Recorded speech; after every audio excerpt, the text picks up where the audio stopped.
Well, my friends, this is a case of lipoma.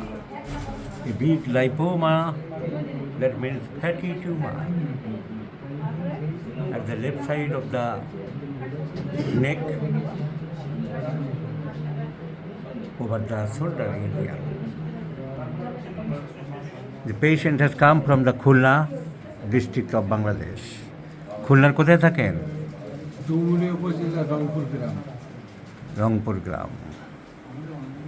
ওখানে হোমিওপ্যাথির চিকিৎসা হয়েছে এটা খুব একটা কমেনি। তো লাইপোমা চট করে কমে না, কিন্তু এগুলো খারাপও হয় না। আপনার এগুলো যে ক্ষতি হবে, ক্যান্সার হবে, তা এগুলো কোনো দিন হয় না। তো এই ডাক্তারবাবুরা কী ওষুধপত্র দিয়েছে, কাগজপত্র নেই বোধহয়, কাগজপত্র নেই। এখন লাইপোমা এরকম ফ্যাটি টিউমার, আর তেমন কিছু সিমটম পাচ্ছি না। সিমটম না পাওয়াতে টি অক্সিডেন্টালিস দেবো বলে ভেবেছিলাম। এই যে টি অক্সিডেন্টালিস লিখে কেটে দিলাম, যে দেখা যাক টি অক্সিডেন্টালিস থাক, পরে দেখা যাবে। কিন্তু না, ভালো করে দেখলাম যে ভদ্রলোকের তো রাগ কম বলছে, মাইল্ড টেম্পারামেন্ট। রাগ চট করে হয় না, বদরাগ জিনিসটা আপনার নেই। পিপাসা কম বলেছেন, খুব একটা পায় না। পিপাসা কম, রাগ কম।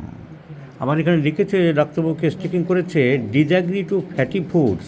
তৈলাক্ত খাবার আপনার সহ্য হয় না লিখেছে। কি ব্যাপার, কোনটা বলেছেন, কোনটা সহ্য হয় না? মশলা জাতীয় খাবার, মশলা তৈলাক্ত আলাদা।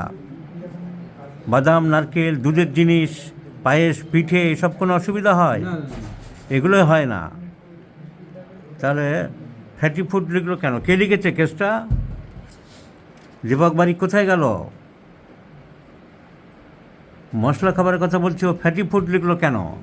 এখানে লেখা আছে ফ্যাটি ফুডস। ফ্যাটি ফুডস কাকে বলে? খেতে গেছে, ভুল লিখেছে। ফ্যাটি ফুডস না, বাদাম, নারকেল, দুধের খাবার, এসব কোনো অসুবিধা হয় না। তাহলে ডিজাগ্রি ফ্যাটি ফুড লিখলো কেন? আমি পালসিটার পক্ষে আরেকটা পয়েন্ট ভাবছি, মশলা জাতীয় খাবার, মশলা তো স্পাইসি হবে। দেখ, তাহলে দুটো পালসিটার ইম্পর্টেন্ট সিমটম পেলাম আমরা। আমি তিনটে ভেবেছিলাম, লেখা ভুল হয়েছে। Mild temperament and thirstless. সেই জন্য আমি আরেকবার ভেরিফাই করি সব। ডিপটা দেখান, বড় বড় না, টাং অতটা ড্রাই আছে বলা যাবে না।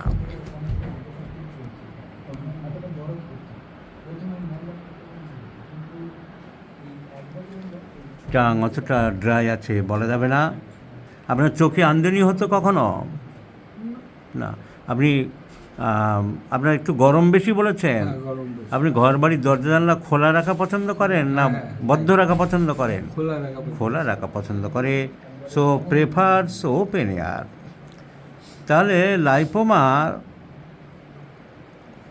হোক না লাইপোমা, আমার রোগী বলছে তার পিপাসা কম, তার টেম্পারামেন্ট মাইল্ড, সোবার, খুব একটা রাগটাগ হয় না, খোলামেলা হওয়া পছন্দ করে। তো যেটুকু সিমটম পেলাম, এটাই আমার টোটালিটি।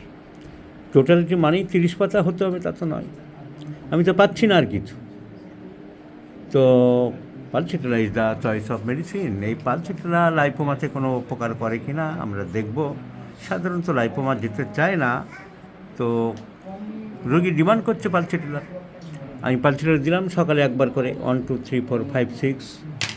সো হোমিওপ্যাথিক ফর্মুলা যদি মানি, হোমিওপ্যাথির নীতি নিষ্ঠা যদি মেনে চলি, তাহলে যেটুকু সিমটম পেলাম সেটাই totality. Mild temperament, prefers open air, thirstlessness.